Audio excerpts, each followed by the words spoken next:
Zeke Elliot gets released by the Cowboys, and Jerry Jones puts a positive spin on it and says, want to give him a chance to land with a team that has a opportunity to really go deep into the playoffs. Interesting story there. Man was Zeke. Remember my story. It's Jeff, Westside Jeff, in for Chris Crock. Chris is back Thursday night. I'll be back tomorrow night. Chris is covering tomorrow morning for Casey Bartholomew, 9 a.m. to 11 a.m. I'll be on tomorrow night, and then Chris sits back in the chair Thursday night. I was born in Columbus, Ohio, raised in Columbus, Ohio, lived there for many, many, many years. I did not go to the Ohio State University. I went to another university up in Ohio, but you can't hail from Columbus and not grow up with a love for Ohio State. And Zeke was one of those guys that was Mr. Ohio State, obviously. And when he got drafted in 2016 as the number 4 draft selection of that year and came to Dallas, one could make an argument that Zeke was part of a turnaround for the Cowboys. Yeah, I know they didn't go deep in the playoffs and win a Super Bowl with Zeke there, but you know, Zeke changed that team, no doubt about it. Zeke gave them something they didn't have, and I contend that's what the Cowboys are missing now. They're missing several things, but I think Jerry made a major, major mistake by not getting Derrick Henry in the camp. I said that literally at the draft about a year ago when they could have picked him up. And I couldn't believe I'm just screaming, Jerry, come on, go for him. Derrick Henry's a difference maker, and a great running back is a difference between making a third down and keeping the ball, or punting it and turning it over and putting more pressure on your quarterback. And unfortunately, Dak Prescott is not a top 5 quarterback that can't go win a bunch of games for you. Dak is fine. He's one of the top 15 quarterbacks in the league, and if you get rid of Dak, what the hell you do? Unless you got a Mahomes or a Jackson. Listen, quarterbacks like Mahomes and Jackson and Josh Allen's the best quarterback in football. They don't grow in trees. Those are generational players. They're not coming out of college. You gotta really work and develop them. And we're very fortunate in the NFL right now to see some significant players like that and get a chance to do it, to see that. So you're not going to just all of a sudden go to the draft and get a better quarterback than Dak. You're just not. So what you got to do is you got to surround him, no different than your job or my job. You know what? Generational employees, a generational worker, a generational person within a company, they don't grow in trees. So you've got to build a team, and you got to build your team around the assets that you have, and you got to use it the best you can. That's what the Cowboys got to do, and I contend the biggest problem with the Cowboys, number one, is they need a new general manager. Jerry's the wrong guy. He's been in control as a GM for however long, and as a GM, he's not performed. If Jerry were not the owner of the team, he'd been fired by now, because he has not produced a team that has gone deep into the postseason and a Super Bowl. But he's the owner, so he's not going to fire himself. But if you're going to rebuild the team, I think you got to start in the running back position, strengthen the offensive line, strengthen a little bit on the defense, and give Dak the weapons.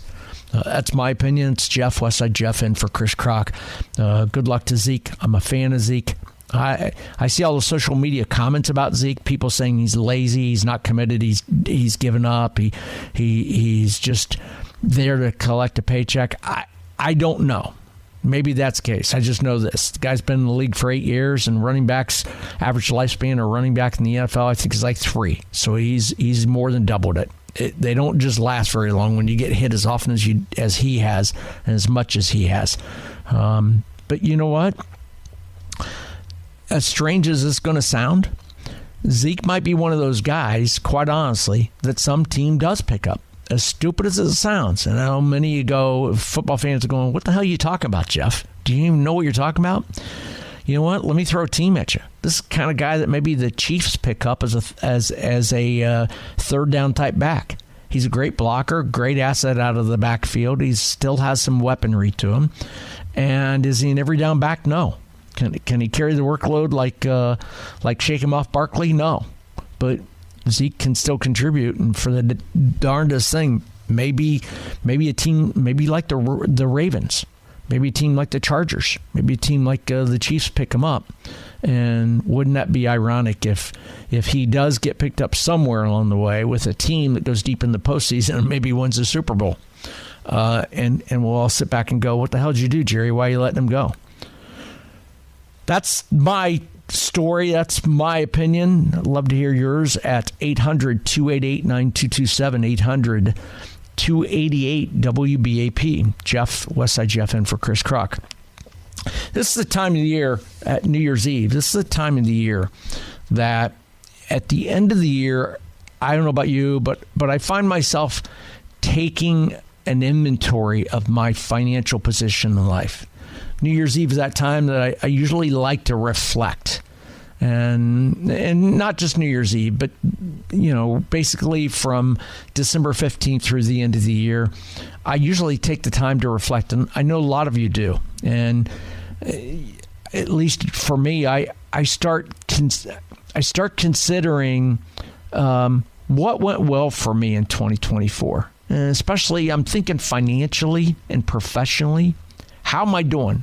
How am I doing in growing my assets? How am I doing on putting more money in my pocket, more money in my savings? How am I doing keeping up with the Joneses, if you will? I always talk about retirement.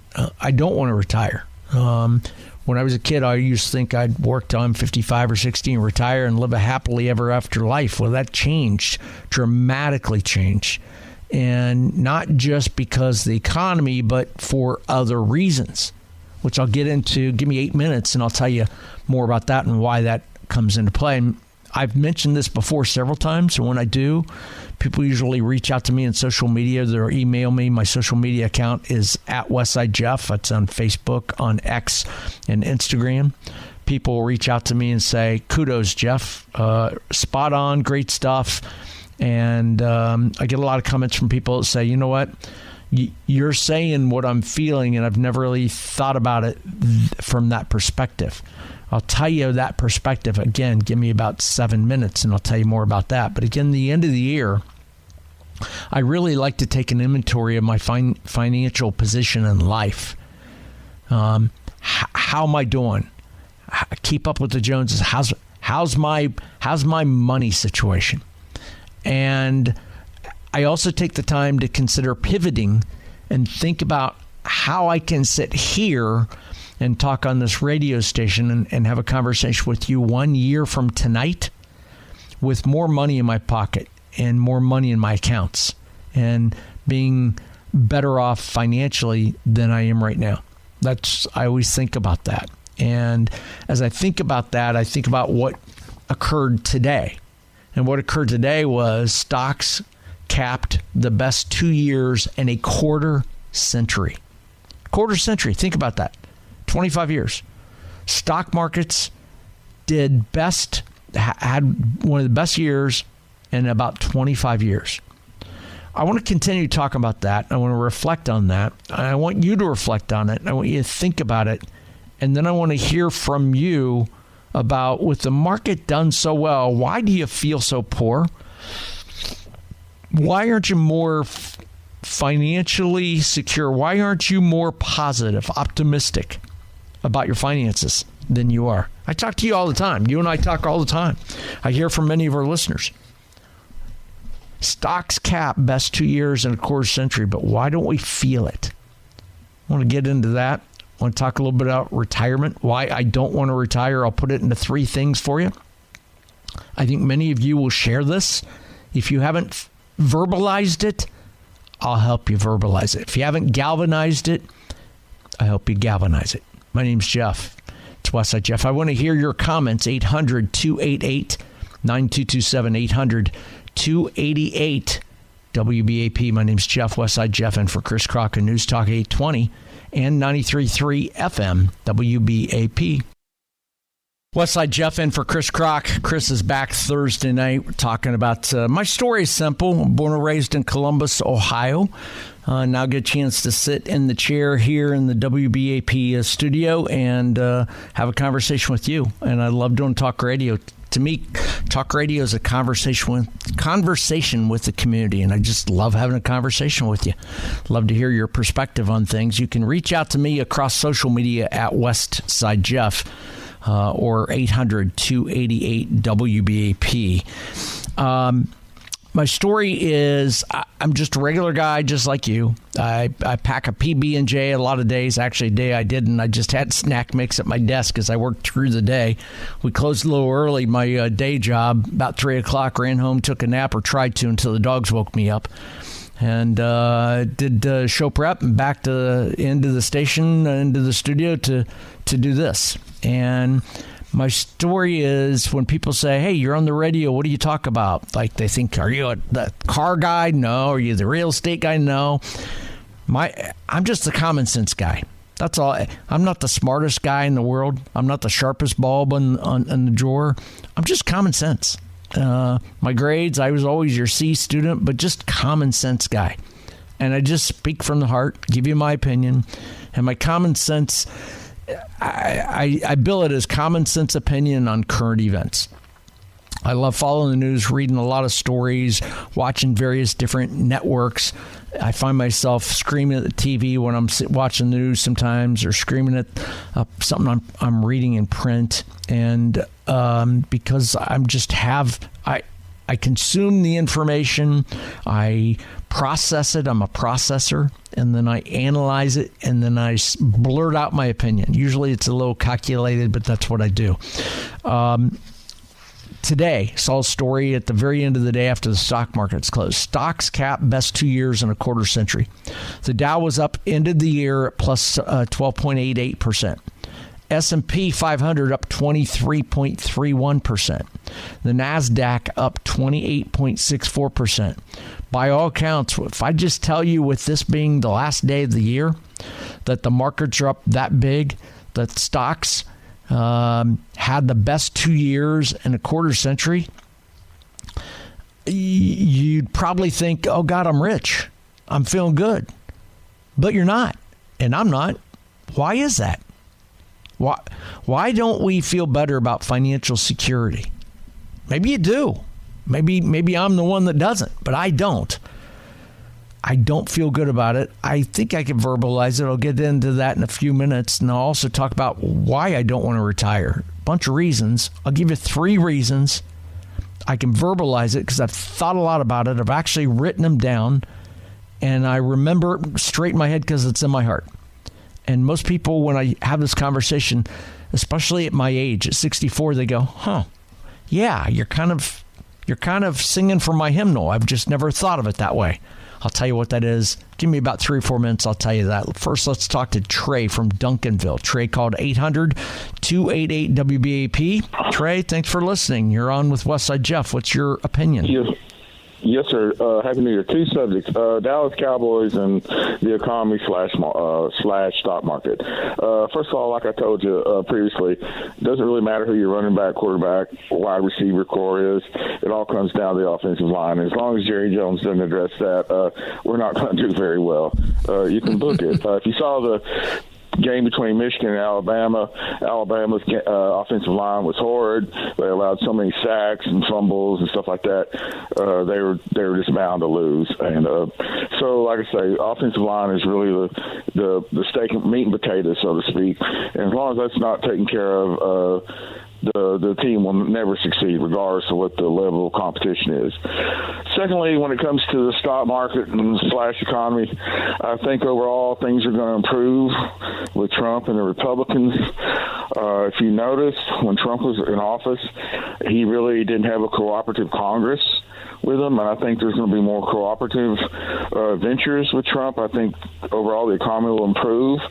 I would suggest to your listeners that you look at a well-balanced blue chip portfolio. I have a little mutual fund with Vanguard. It's solely pretty much put with the blue chips like ExxonMobil, Coca-Cola, Procter & Gamble, McDonald's, Lockheed Martin, all the big names, Home Depot, Microsoft. Hadn't done, like spectacularly gangbusters in the short term, but over the long term, it's paid off. Am I a little scared of the economy? Yes. With inflation, the wars and things like that, yes. Uncertainty always breeds fear in investment community and investors. My advice is just to be patient and calm, not dwell on it too much, and overall you will do well. You know, it's interesting, Trey. I'm starting to write down. I couldn't write quick enough what you said. Am I a little scared of the economy? Yes. The wars, the inflation, uncertainty breeds, that breeds uncertainty, and that is a little scary. And that's part of what I'm feeling. And I agree with you on that. There's a sense of uncertainty. My uncertainty, like you, isn't about Trump. It's about all the other stuff outside of that. And I agree with you. Thank you for your call. I appreciate your opinion on that. Thank you very much for that. I mentioned a moment ago, give me a couple minutes, I tell you about retirement. And we're talking about the economy. Stocks capped the best 2 years in a quarter century is what they did today. It closed today with a run that was the most significant gains in the markets in 2 years. The Dow this year was up almost 13%, 12.88%.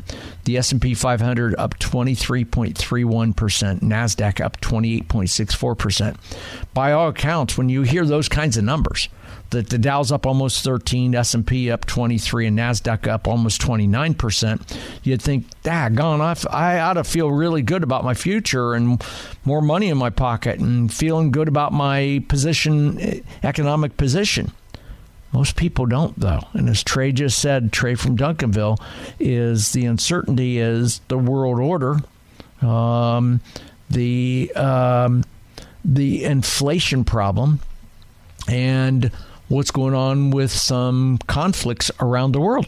I agree with you. That breeds the uncertainty, and folks in the money business don't like uncertainty. But I agree with what you said about finding a position.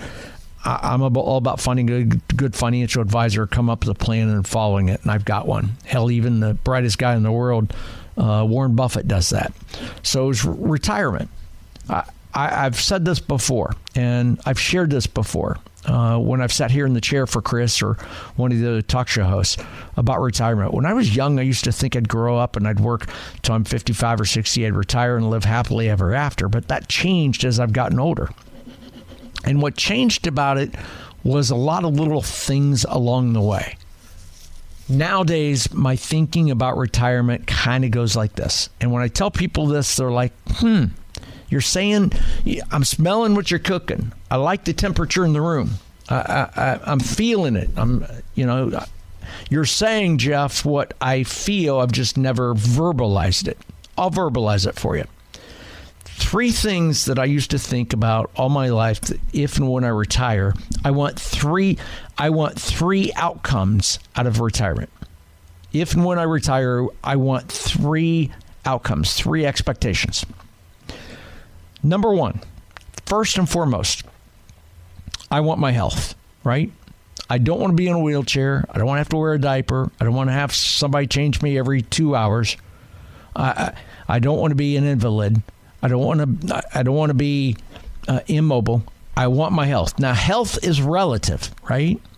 I mean, I don't feel at the age of 64 like I did when I was 44.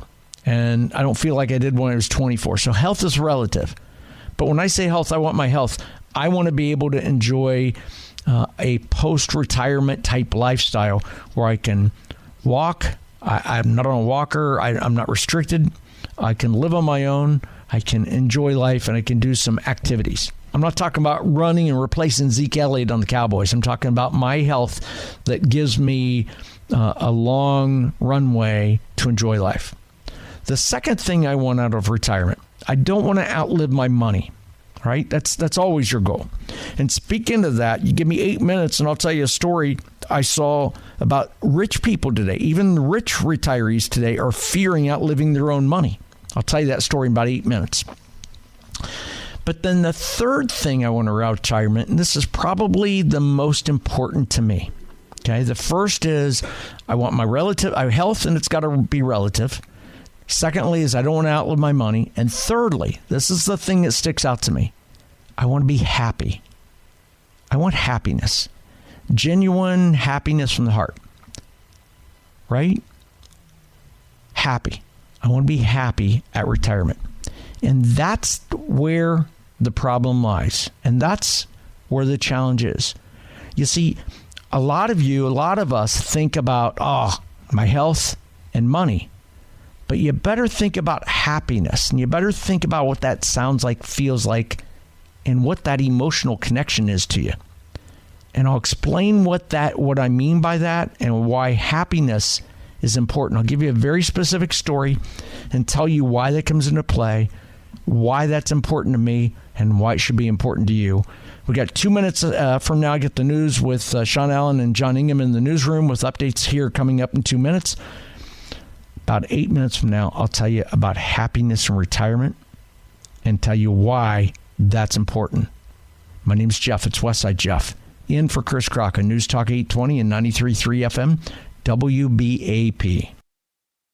Stock market finished the year. Today's the last day of the year. And it finished the year at a record high. The Dow finished plus 12.88%, S&P 23%, NASDAQ up 28%. So stocks capped a best 2 years in a quarter century. Now, when I tell you that headline, that stocks finished the year, the last 2 years across the board, the stock markets, the three indexes, had the best 2 year run in a quarter century. When I say that to you, why is it you don't feel wealthy? Why is it you don't have financial optimism? Why is it you don't feel rich? Why is it why didn't it feel like it? 800-288-9227, 800-288-WBAP. Again, when you look at the facts are that stocks capped their best 2 year period in a quarter century. Yet, we don't feel like it. Why? Why is that? 800-288-WBAP. My name's Jeff, Westside Jeff, and for Chris Crock. Chris is back Thursday night. I'll be back in tomorrow night. You can also hit me up across social media at Westside Jeff. I mentioned a moment ago also that even rich retirees fear outliving their money. I'll get into that in about, give me about 6 minutes, and I'll tell you more about that, 5 minutes. But when we talk about retirement, when we talk about things like that, because this is the time of the year, end of the year for me. When I say end of the year, meaning December 15th through about now, the end of the year like this, I usually take an inventory of my financial position in life. And I ask myself, I put my head on the pillow at night and I wake up in the morning and say, how am I doing? Oh, just a kind of a thermometer check. I stick a thermometer in my mind, a financial thermometer, to say, how am I doing? And how am I doing compared to others? Am I doing okay? Am I not? How's my financial picture?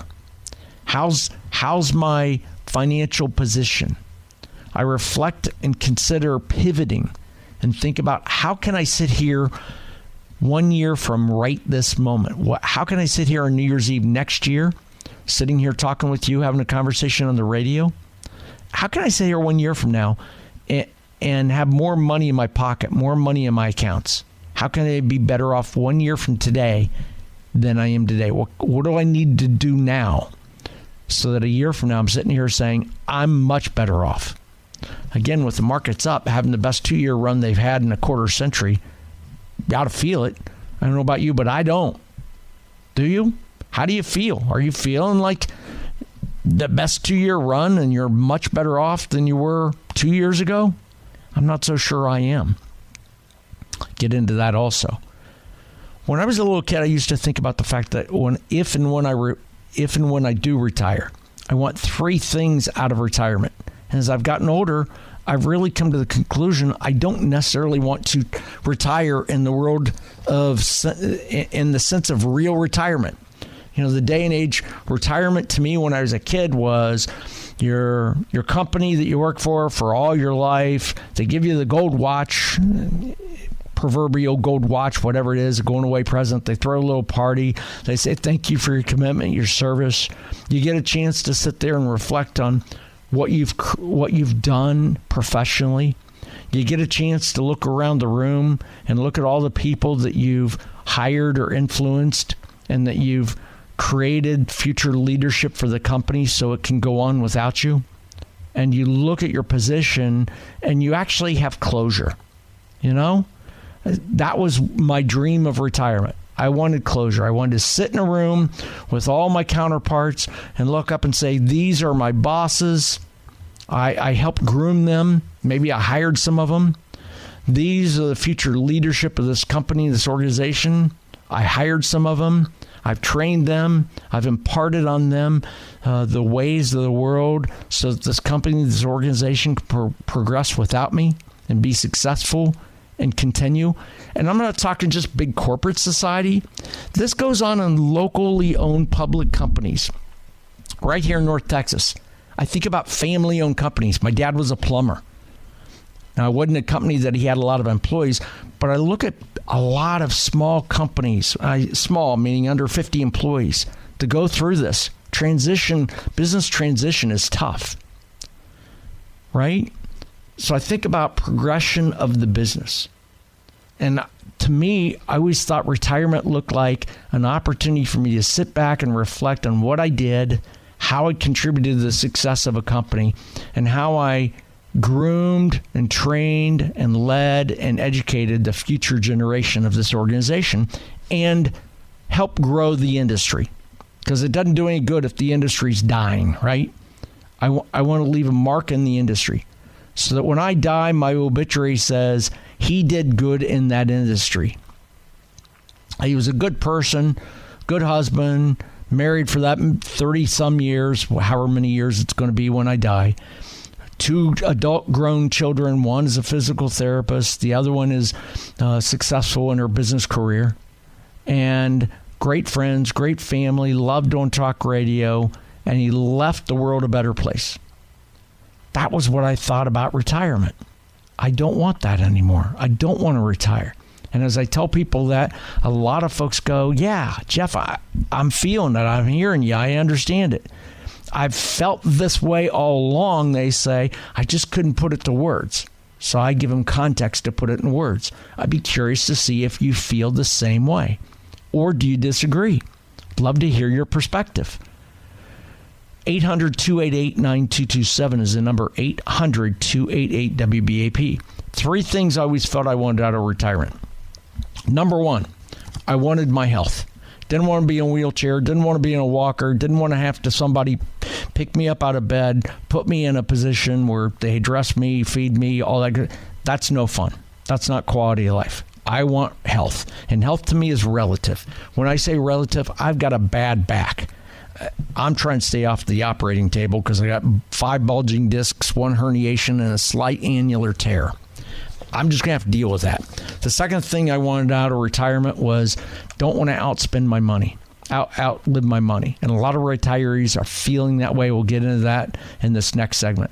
And thirdly, I wanted to be happy. Most important thing. Let me explain that. Years ago, I was in Florida with a buddy of mine, Kirk, who moved to Tarpon Springs where his mom lived. And I went over there to Florida and visited him, spent almost a week playing golf because that's what I love to do. And one night we were out to dinner in this little Italian restaurant in a smaller area, family-owned place. And it was a restaurant you could sit at tables and see and look around and hear other people talk. And as I looked around the restaurant, the majority of the folks in that restaurant were 65 and older. I was probably in my 40s. And it hit me for a moment. I looked at Kirk and said, as I've sat here, Kirk, the last hour and a half, all I've heard is I've heard people complaining. They've complained about life. They complained about their marriage. They complain about their kids. They complain about the economy. They're complaining about government. All they're doing is complaining. Wah, wah, wah, wah, wah. They're just complaining. And they were miserable. And I looked at Kirk and said, we're in a very rich neighborhood here in Florida. These people are retired. They've probably got some wealth. They've got their health. What do they got to complain about? Why are they so miserable? Why is it you work all your life to acquire wealth, to to have a successful marriage, to raise a family, only to retire and be miserable? So the question I ask you is this. I know a lot of folks who are retired. I know a lot. At my age of 64, I should. I know a lot of folks who've been married or been retired 5 years or longer. I know less that had been retired 10 years longer. I know once retired 20 years or longer. So I challenge you to this. How many people do you know that are retired? How many do you know are retired longer than 3 years, longer than 5 years, longer than 10 years? I want you to think about those folks that you know who have been retired for 3 years, 5 years, or 10 years or longer. And I want you to ask yourself this question. Would you look at them and tell yourself, would you look at them and say to yourself that they are healthy relatively, right? Relative health. They're not on a walker. They're not on oxygen. They don't need life sustainment. Have they outlived their money? And most importantly, can you look in the mirror? Can you look them in the eye and say they're genuinely a happy person? I know a lot of folks retired in a year, and that first year is kind of like a vacation. But there's something that sets into retirement after 2, 3, 4 years. They become miserable. I know about a dozen people been retired 10 years or longer. There's only one of them that I can honestly look myself in the mirror and say he's genuinely a happy person. The other 9 are miserable. Now, why is that? Why is it these people have done well in their life, generated wealth, had a great family, retired like they said they want to do, and 7, 8, 9, 10 years later, they're miserable? Why are they miserable? What is it about it so miserable? I look at that. I have my thoughts, my intuition on it. I want to talk about it a little bit. I want to hear your perspective on it. Again, we're talking finances. We're talking money. We're talking about the stock market had the best 2 years in a row in a quarter century. And yet, folks who say they want to retire after about 7, 8, 9, 10 years, for whatever reason, they're miserable. Why is that? Is there a connection here? What am I missing? My name's Jeff. It's Westside Jeff. And for Chris Kroc, my phone number is 800-288-WBAP. My producer's Matt. You'll talk to Matt. Tell Matt what you want to talk about. Matt will put you on the horn. Matt Popham. In the newsroom coming up in about 15 minutes, we've got Sean Allen and John Ingham with updates in the news. On the other side of the break, got to hit a 3.5-minute break. On the other side of it, I want to hear your calls. Why is it we're so miserable financially when we had the best 2-year track record in the market that we've had? Things are pretty good, but people are miserable. And why is it when people get retired for years, 8, 9 years later with wealth, why do they become miserable? I want to hear your perspective. 800-288-WBAP. Westside Jeff is in for Chris Kroc on News Talk 820 and 93.3 FM WBAP. As the year comes to the close, it's New Year's Eve. We'll talk about New Year's Eve. To me, I hate New Year's Eve because New Year's Eve is that one time of the year you're supposed to like get all dolled up, do something fun, special, make it a really cool night. It's the one night of the year that you're supposed to do something special and have high expectations of a memorable night, and it never, ever, ever meets up to expectations, ever. It's forced fun. And the most fun I've ever had in life was not forced. It's been spontaneous. We'll talk a little bit later about New Year's Eve and forced fun. Right now we're talking about finances and money, your wallet, your financial position, your income. Are you better off today? Do you feel better about how do you feel today? How do you feel right this second as we're talking compared to 1 year ago today, 2 years ago, about financially where you sit? My name's Jeff. It's Westside Jeff, and for Chris Kroc. Chris is back Thursday night. I usually take this time of the year from about December 15th on or so, right around the end of each calendar year. I take the time to do kind of an end-of-year mental checkup. I take an inventory of my financial position. I take an inventory of my finances, and my position in life. And I ask myself, how am I doing? I'm 64. There'll be a day that I won't be able to work again, whatever that is. Hopefully I can work the rest of my life because I really don't want to retire. I need something to do. As my wife says, Mrs. Westside Jeff says, "Oh, you ain't retiring. Don't plan on coming home and spending time with me." And, I used to say I could play golf every day, retire and go to a golf community. My back won't hold up. I got a bad back. I get a chiropractor adjustment every Friday as it is right now at 12:30. So that keeps me off the operating table. But this is the time of the year I do a financial checkup, and I always think about how am I doing financially and what do I need to do? I look at pivoting. Is there something I need to do in the months ahead that I can sit here 1 year from right now and say to you, I am a lot better off today than I was a year ago? And I always think about how can I grow my wealth? How can I grow my financial position, financial security? I'll never be a multi-millionaire. Hopefully a couple times over millionaire. Hopefully 10 million someday. But I'll never have hundreds of millions unless I hit the lottery, and I don't play that very often. But rich people get rich because they save. Rich people get rich because they live below their means. It's they don't inherit it. Some do. I'm not one of those. I'm not lucky enough. They don't win it. They just work their butts off. They live below their means. My name's Jeff. It's Westside Jeff. We're talking about the stock market. I saw a story at the end of the day about 7 o'clock or 6 o'clock tonight that stocks capped the best 2 years in a row in a quarter century. So the last 2 years, U.S. stocks soared to another blockbuster showing in 2024. Few expect such an advance in the year to come. So a lot of financial guys are thinking that the last 2 years was the best 2 years we could have for a while. The S&P climbed 23%, notching 57 record closes as the economy remained healthy. Inflation is ticking lower, and an AI-fueled rally in big tech stocks powered on. Even with a stumble in the last few trading days, the broad U.S. stock index across the country wrapped up its best consecutive year since 1997 and 1998. So the 2-year period we've just had have been as better than any 2-year period going back to 97, 98. The rallies created millionaires, several millionaires, and turned professional investors increasingly bullish. In December, the Bank of America Global Fund Manager Survey found record enthusiasm for U.S. stocks as measured by net shares of respondents favoring the group. Now, the payoffs haven't been limited to the equity markets only.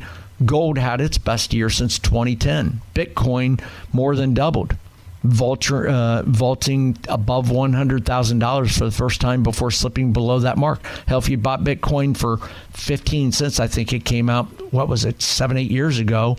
Hell, if you bought $1,000 in that, you'd be a multi-millionaire now. Now, many investors anticipate the resilient U.S. economy and a Federal Reserve that has switched to cutting interest rates, even if not as deeply as some had hoped, and that's not happening.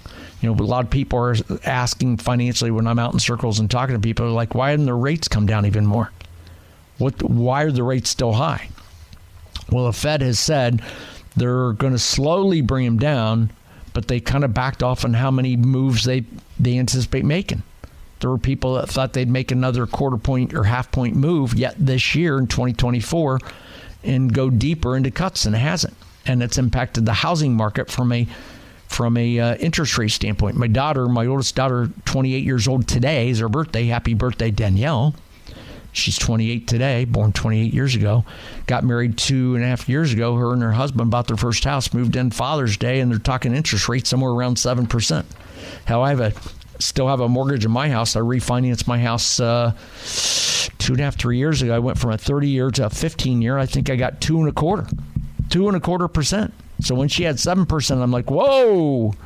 But when I first got in the housing market myself back in 90, when did I first buy a house? Actually, it was 86 or 88, I think it was. I think I got in at 7%. So the markets are real weird because interest rates for our generation, for my generation, are high from what we've seen in recent history. But the generation trying to buy housing today, it is what it is, and they're buying and getting in. So the Fed is talking about, not lowering rates a whole lot more as we move forward. But in the end, my question to you is this: why do you feel so poor? If the market had its best 2-year period ever since 20-some years, since 97, 98, why do we feel so poor? My attitude is there's a bunch of reasons why. But it comes down to the fact I make less money today than I did back in 97, 98 because I got cut. Middle management, typical job in the workforce today. Big radio company, not Cumulus, not this company, but a different one. Rift me. It's the old reduction of workforce. I got fired. It wasn't fired, but I call it fired. And so I had to kind of restart my career at the age of 60. I still love doing what I'm doing. I don't want to retire. Love doing what I'm doing. I want to continue doing it. Gives me something to do. I think every person needs something to do. One of the best pieces of advice I ever got in my life, I remember at about the age of 28, I was getting a shoe shine when I lived in Columbus, Ohio, downtown Columbus. Older black guy named Thomas, who was a truck driver all his life, military man, retired and shined shoes for a living just for fun. And made a little money on the side. He's best life lesson he ever gave me. He said, young man, he said, I'm a firm believer, and he went on a tirade, and he said, we all need three things in life. We need something to believe in, something to do, and something to love. And he went on to say, it's in that order, belief, do, and love. And to sum it up, he said, if you don't have a belief system, he said the happiest people in life have a belief system. They believe in something. They believe in a higher power. They have a religious background. They have some kind of religious beliefs.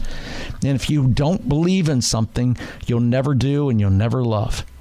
He said, once you believe, then you've got to find something to do. And that's where a lot of people fail. They need to find something in life to do, something to occupy their time, something positive, something to do in life. Once you believe, then you can do. If you don't believe, you can't do. I agree with them. In the workplace, I see a lot of folks who are horrible employees. They're cancerous, and they don't have a belief system. So you got to believe, you got to do, and once you believe and you find something to do, you got to find something to fall in love with and someone to fall in love with. Believe, do, and love. Three things. I agree with them. Those things lead to financial security and happiness. When I retire, ultimately, if and when I retire, I want to find happiness. I want to be as happy in retirement, if not happier than when I'm working. I love my job. I love doing what I'm doing. And I always say, I don't know what I want to do when I grow up, but when I figure it out, I'll start doing it. Until then, I'm doing it right now and love doing it and continue doing it. And you and I will talk about it next.